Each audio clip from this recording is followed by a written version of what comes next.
നമസ്കാരം. ഇന്ന് വൈകുണ്ഠ ഏകാദശിയാണ്. അപ്പോൾ നമുക്ക് ഭഗവാന് മാലയൊക്കെ ചാർത്തി തുടങ്ങാം. കഴിഞ്ഞ വീഡിയോ എല്ലാവരും കണ്ട് ഒരുപാട് സന്തോഷമുണ്ട്. ഒരു വർഷം മുന്നേ എടുത്തു വെച്ച വീഡിയോ ആണ് കേട്ടോ അത്. ഇപ്പോഴാണ് ഇടാൻ സാധിച്ചത്. അപ്പോൾ ഇന്ന് നമ്മൾ കരിഞ്ജീരക എണ്ണയാണ് ഉണ്ടാക്കുന്നത്. ഭഗവാന് ഏറ്റവും പ്രിയപ്പെട്ട തുളസി. അപ്പം ഇവിടെ മാല എണ്ണ ഉണ്ടാക്കുന്ന ദിവസങ്ങളിൽ നമ്മൾ പൂവൊക്കെ ഭഗവാൻ ഇട്ടിട്ട്, ഭഗവാൻ മാത്രമല്ല പൂജാമുറിയിൽ എല്ലാം വെച്ച് ഒഴിഞ്ഞു വെച്ചതിന് ശേഷമാണ് ഇപ്പോഴും ഈ 5 വർഷമായിട്ട് നമ്മൾ എണ്ണ ഉണ്ടാക്കി കൊടുക്കുന്നത്. അപ്പോൾ ഇന്നും നമ്മൾ കരിഞ്ജീരക എണ്ണ ഉണ്ടാക്കാൻ പോവാണ് കേട്ടോ. കരിഞ്ജീരക എണ്ണയുടെ നീലമരി എണ്ണ നമ്മൾ കമ്മ്യൂണിറ്റി ടാബിൽ ഒരു പോസ്റ്റ് ഇട്ടിട്ടുണ്ടായിരുന്നു, ഒരു കുഞ്ഞുമോളുടെ ഹെയർ. അപ്പോൾ എങ്ങനെയാണ് ഏത് എണ്ണ യൂസ് ചെയ്തതെന്ന് ചോദിച്ചിട്ടുണ്ടായിരുന്നു. ആ കുഞ്ഞുമോളുടെ വോയിസും കൂടി ഞാൻ ഇട്ടുതരാം കേട്ടോ. കരിഞ്ജീരകം നീലമരി എണ്ണയും ഒരുമിച്ച് ഉപയോഗിച്ചതിന് ശേഷം 6 മാസത്തിന് ശേഷമുള്ള റിസൾട്ടാണ്. കരിഞ്ജീരകവും നീലാംബരിയാണ് യൂസ് ചെയ്യുന്നത്. ദൈവം അനുഗ്രഹിക്കട്ടെ. അമ്മാസിനെ സ്നേഹിക്കുന്ന എല്ലാവരോടും അത് തന്നെയാണ് പറയാനുള്ളത്. നിങ്ങൾ കൃത്യമായിട്ട് കൺസിസ്റ്റൻ്റായിട്ട് ഉപയോഗിക്കുകയാണെങ്കിൽ തീർച്ചയായിട്ടും റിസൾട്ട് കിട്ടും കേട്ടോ. അപ്പോൾ നമുക്കിന്ന് തുളസി എല്ലാം കട്ട് ചെയ്ത് തെച്ചിയും കരിഞ്ജീരകം ഇവിടെ അരച്ച് വെച്ചിട്ടുണ്ട്, നാളികേരപ്പാൽ എടുത്ത് വെച്ചിട്ടുണ്ട്. നമുക്ക് പെട്ടെന്ന് എണ്ണ ഉണ്ടാക്കും. ഉച്ചോട് കൂടിയിട്ട് പണികളൊക്കെ തീർക്കണം.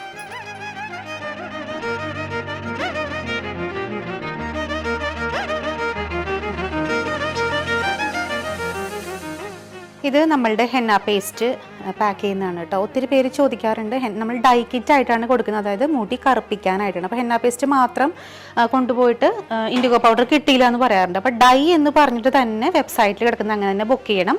ഹെന്ന പേസ്റ്റ്, ഇൻഡിഗോ പൗഡർ നമുക്ക് സെപ്പറേറ്റ് ആയിട്ടും വെബ്സൈറ്റിലുണ്ട്. അപ്പോൾ ഹെന്ന പേസ്റ്റിൻ്റെ കൂടെ ഇൻഡിഗോ പൗഡറും കൂടെ കിട്ടിയിട്ട് അങ്ങനെയാണ് നമ്മൾ ഡൈ കിറ്റ് ആയിട്ട് നാച്ചുറലായിട്ട് മുടി കറുപ്പിക്കുന്ന പ്രൊഡക്റ്റ് കൊടുക്കുന്നത് കേട്ടോ. അടുത്തത് നമ്മൾ ചെയ്യുന്നത് കരിഞ്ജീരകം ഇവിടെ നല്ലപോലെ അടിച്ചതാ ഇങ്ങനെ ആക്കി വെച്ചിട്ടുണ്ട്. നമ്മളുടെ എണ്ണയുടെ ഏറ്റവും ഇമ്പോർട്ടൻ്റ് ആയ ഒന്നാണ് കരിഞ്ജീരകം എന്ന് പറയുന്നത്. അത്രയും പവർഫുള്ളായ ഹെർബാണ് ഇത്. ഒരു കണക്കുണ്ട് നമുക്ക്, അതനുസരിച്ച് മാത്രമേ ഉപയോഗിക്കാൻ പാടുള്ളൂ. ഹെയർ ഫോൾ ഉള്ള എല്ലാവർക്കും കരിഞ്ജീരക ഓയിലാണ് ഏറ്റവും സൂട്ടാവുന്നത്. നീരിറക്കമുള്ളവർക്കും കരിഞ്ജീരക ഓയിൽ തന്നെ. നീലമരി ഉപയോഗിക്കണം എന്നുള്ളവർക്ക് ഇതിൻ്റെ കൂടെ കരിഞ്ജീരകം കൂടെ ഉപയോഗിക്കുമ്പോഴാണ് റിസൾട്ട് വരുന്നത് കേട്ടോ. അപ്പോൾ ഇത് നമ്മൾ പഠിച്ചു വെച്ച് കഴിഞ്ഞു. ഇനി നമുക്ക് ഇതിൻ്റെ കൂടെ എണ്ണയുടെ കൂടെ എടുക്കാനുള്ളതാണ്. ഇനി നാളികേരപ്പാലാണ്, വെറും വെളിച്ചെണ്ണയിലല്ല നമ്മളിത് ഉണ്ടാക്കുന്നത്. നാളികേരപ്പാലും കൂടെ വരുമ്പോഴാണ് ഹെയർ നല്ല സോഫ്റ്റ് ആവുന്നത്. കുഞ്ഞുങ്ങൾക്ക് തേപ്പിക്കുമ്പോഴൊക്കെ മനസ്സിലാവും.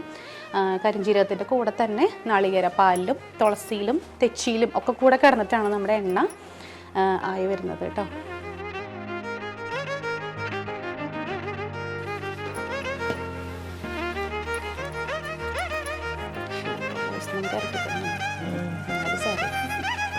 കിട്ടുണ്ടത് ഇതൊക്കെ.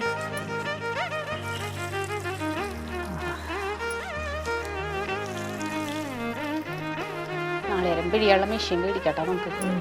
നല്ലോണം പാല് വരും. നമ്മൾ ഈ 5 കൊല്ലമായിട്ട് അതെ കുറേ പോവും. കുറേ ബുദ്ധിമുട്ടുണ്ട് കൈ കൊണ്ട് പിഴിയുന്ന. നമ്മൾ മെഷീനൊക്കെ മേടിക്കും. എല്ലാത്തിനും മെഷീനായി. പക്ഷെ കൈ കൊണ്ട് ഉണ്ടാക്കുന്ന ഒരു സുഖം, അതുകൊണ്ട് കിട്ടുന്ന ഒരു ഗുണം ഉണ്ടല്ലോ, അത് ചിലപ്പോൾ മെഷീനിൽ വെച്ച് കഴിഞ്ഞാൽ കിട്ടണമെന്നില്ല. ഞങ്ങൾക്ക് ഇതിങ്ങനെ ചെയ്യുമ്പോഴാണ് ഒരു തൃപ്തി. എനിക്ക് പിന്നെ അങ്ങനെ ചെയ്യുമ്പോഴാണ് തൃപ്തി. അതാണ് ഏറ്റവും വലിയ പ്രശ്നം. കുറച്ച് ബുദ്ധിമുട്ടുണ്ടെങ്കിലും ആർട്ടിഫിഷ്യൽ ഒന്നും ഇഷ്ടമല്ല, നാച്ചുറൽ ആയിട്ട് തന്നെ വരണം.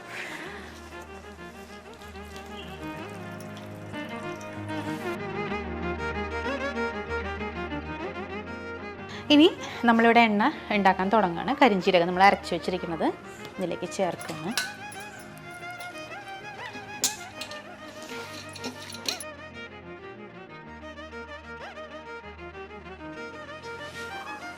പറയട്ടെ, നമ്മളുടെ തേങ്ങാപ്പാൽ അടിച്ചു വെച്ചിരിക്കുന്നത് നമ്മൾ എപ്പോഴും ചെറിയ ചെറിയ ബാച്ചുകളായിട്ട് ഉണ്ടാക്കുള്ളൂ കേട്ടോ. ഒരുപാട് ആയിട്ട് നമ്മൾ അങ്ങനെ ഉണ്ടാക്കി വെക്കാറില്ല. നമ്മളങ്ങനെ പ്രിസർവേറ്റീവ്സ് ഒന്നും ചേർക്കാണ്ടാണ് എല്ലാം ചെയ്യുന്നത്. അപ്പോൾ അതുകൊണ്ട് കുറച്ച് നാളത്തേക്ക്, കുറച്ച് മാസങ്ങളിലേക്ക് വേണ്ടി മാത്രം, ഓർഡർ അനുസരിച്ച് മാത്രമാണ് നമ്മൾ എണ്ണ ഉണ്ടാക്കി കൊടുക്കുന്നത് കേട്ടോ.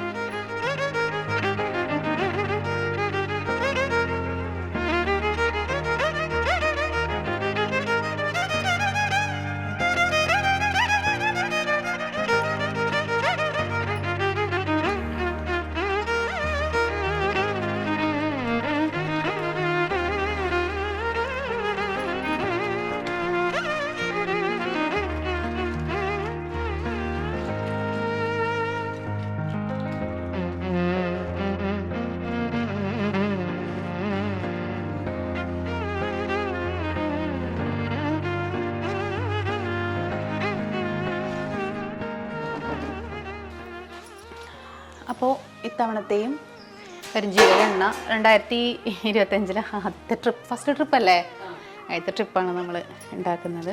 നന്നായിട്ട് വരട്ടെ. ഒരുപാട് റിസൾട്ടുകൾ, കുറേ പേര് ഫോട്ടോ ഇടരുതെന്ന് പറയുന്നത് കൊണ്ട് ഇടാൻ പറ്റാതിരിക്കുന്നതാണ്. പക്ഷേ റിവ്യൂസും ഒക്കെ ഉണ്ട്, അതിന് ഒരുപാട് സന്തോഷം.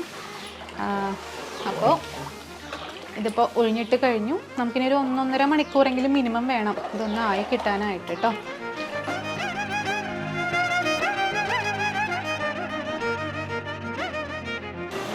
ഇപ്പോൾ എണ്ണ തിള വന്നു, അത് ആവാറായിട്ടുണ്ട്. ഇനി ഒരു അരമണിക്കൂറിനുള്ളിൽ നമ്മുടെ എണ്ണയാവും. എപ്പോഴും എണ്ണ ഉണ്ടാക്കുമ്പോഴും സാധാരണ അടുപ്പിൽ വെച്ചുണ്ടാക്കുന്നവരുണ്ട്, ഗ്യാസിൽ വെച്ചുണ്ടാക്കുന്നവരുണ്ട്. എങ്ങനെ ഉണ്ടാക്കിയാലും എപ്പോഴും പറയുന്ന പോലെ മൂപ്പും പാകവും കറക്റ്റായാൽ മാത്രം നമുക്ക് മുടി കൊഴിച്ചിലില്ലാതെയും ഹെയർ ഗ്രോത്തിനും അത് ഹെൽപ്പ് ചെയ്യും. കരിഞ്ജീരകം മാത്രം ഉപയോഗിച്ചാൽ മതി, വേറെ ഒന്നും ഉപയോഗിക്കണം എന്നില്ല. നീലാംബരിയും കൂടെ ഉപയോഗിക്കട്ടെ എന്ന് ഒരുപാട് പേര് എപ്പോഴും ചോദിക്കുന്നവരുണ്ട്. ഇന്നലെ വരെയുള്ള മെസ്സേജസിൽ ഉണ്ടായിരുന്നുകൊണ്ടാണ്, പുതിയ കസ്റ്റമേഴ്സിനോടാണ്, പുതിയ വ്യൂവേഴ്സിനോടാണ് പറയണേ. 2 എണ്ണയും ഉപയോഗിക്കുന്നവർക്കും നല്ല റിസൾട്ടാണ്. ഒരെണ്ണ മാത്രം ഉപയോഗിക്കുന്നതുകൊണ്ടും കുഴപ്പമൊന്നുമില്ല. നമുക്ക് 3 എണ്ണ കൊടുക്കുന്നുണ്ട് ഇവിടെ. ഓണിയൻ ഓയിൽ ഉണ്ട്, കരിഞ്ജീരകം ഉണ്ട്, നീലാംബരി ഉണ്ട്. 3ഉം കൂടെ ഒരുമിച്ച് വാങ്ങിയിട്ട് ഉപയോഗിക്കുന്നവരുണ്ട്. അങ്ങനെ എല്ലാം കൂടെ ഉപയോഗിക്കണം എന്നില്ല. ഒരെണ്ണം കൃത്യമായിട്ട് ഉപയോഗിക്കുക. ആഴ്ചയിൽ 4 ദിവസം എണ്ണ ഉപയോഗിച്ചാൽ മതി. ഒന്നരാടം മാത്രം തല കഴുകുക. എല്ലാ ദിവസവും മുടി കഴുകുന്നത് മുടിക്ക് നല്ലതല്ലാത്തതുകൊണ്ടാണ് പറയുന്നത്. പിന്നെ ഷാമ്പു ഒരു ആഴ്ചയിൽ ഒരിക്കൽ മാത്രം ഷാമ്പു ഇടുക. അത് ഇവിടെ കൊടുക്കുന്ന ഷാമ്പു ആണെങ്കിൽ നമ്മൾ റോസ്മേരി ഷാമ്പു ഉണ്ട്, ഹെയർ ഫോളിന് നല്ലതാണ്. ലൈറ്റ് ആയിട്ടുള്ള ഷാമ്പു ആണ്, ഹാർഷ് കെമിക്കൽസ് ഒന്നും തന്നെ ഇല്ലാത്ത ഷാമ്പു ആണ്. ഹെയർ ഫോൾ ഉണ്ടാവില്ല, ഡാൻഡ്രഫും ഉണ്ടാവില്ല. അല്ലെങ്കിൽ താളിപ്പൊടി ഉപയോഗിക്കാം, അല്ലെങ്കിൽ നിങ്ങൾ ഉപയോഗിക്കുന്ന ഏതെങ്കിലും ഷാമ്പു, പക്ഷെ അത് SLE പാരബൻ ഫ്രീ ആയിട്ടിരിക്കണം എന്ന് മാത്രമേ ഉള്ളൂ. ഹെയറിന് നാച്ചുറൽ ആയിട്ടുള്ള കാര്യങ്ങൾ തന്നെ ചെയ്യുന്നതാണ് എപ്പോഴും നല്ലത്. ഒരുപാട് കെമിക്കൽസ് ഉള്ള സാധനങ്ങളൊന്നും തലയിൽ ഇടാതിരിക്കുന്നതാണ് നല്ലത് കേട്ടോ. കാരണം പണ്ടുള്ളവരൊന്നും ഇത് ഉപയോഗിച്ചിട്ടല്ല മുടി ഉണ്ടായത്. എണ്ണയും കൃത്യമായ ചിട്ടയിലുള്ള ആഹാരവും ഉറക്കവും ഒക്കെ ആയിരുന്നു അവർക്ക് ഉണ്ടായിരുന്നത് കേട്ടോ. അപ്പോൾ അതൊക്കെ ഒന്ന് മനസ്സിൽ വെച്ചാൽ മതി.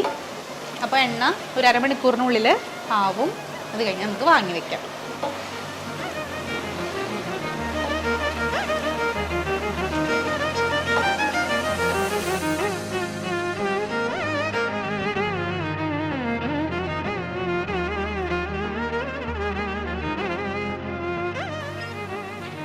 അപ്പോൾ കരിഞ്ജീരക എണ്ണ ആയിക്കഴിഞ്ഞു. നമ്മൾ ഈ ഒരു പാകത്തോട് കൂടി തന്നെ എടുക്കും. ഉരുളിയിൽ കുറേ നേരം ഇട്ട് കഴിഞ്ഞാൽ വീണ്ടും അതിൻ്റെ മൂപ്പ് മാറും എന്നുള്ളതുകൊണ്ട് തിള വന്ന് കറക്റ്റ് പരുവ, മണൽ പരുവാകുമ്പോൾ നമ്മൾ അപ്പം തന്നെ വാങ്ങും. അപ്പോൾ നമ്മളുടെ എണ്ണ ഉപയോഗിക്കുന്നവർക്കും റിസൾട്ട് കിട്ടുന്നവർക്കും ഒക്കെ ഒരുപാട് സന്തോഷം. വീട്ടിലെപ്പോഴും പറയുന്ന പോലെ വീട്ടിലുണ്ടാക്കുന്നവർ വീട്ടിൽ തന്നെ ഉണ്ടാക്കി ഉപയോഗിക്കുക. ശതാവരി ലേഹ്യവും കുങ്കുമവുമാണ് നമുക്കിനി നിൽക്കുന്ന 2 പ്രൊഡക്ട്സ്. അത് ഈ മാസം അവസാനം ഇല്ലെങ്കിൽ ഫെബ്രുവരി ആദ്യ വാരത്തോട് കൂടിയിട്ട് വരാൻ പറ്റും എന്നാണ് വിചാരിക്കുന്നത് കേട്ടോ. ഞാനത് അപ്ഡേറ്റ് ചെയ്യാം. അപ്പോൾ എല്ലാവർക്കും ഒരിക്കൽ കൂടെ ഹൃദയം നിറഞ്ഞ നന്ദി. വീണ്ടും കാണാം. അതുവരേക്കും താങ്ക് യു.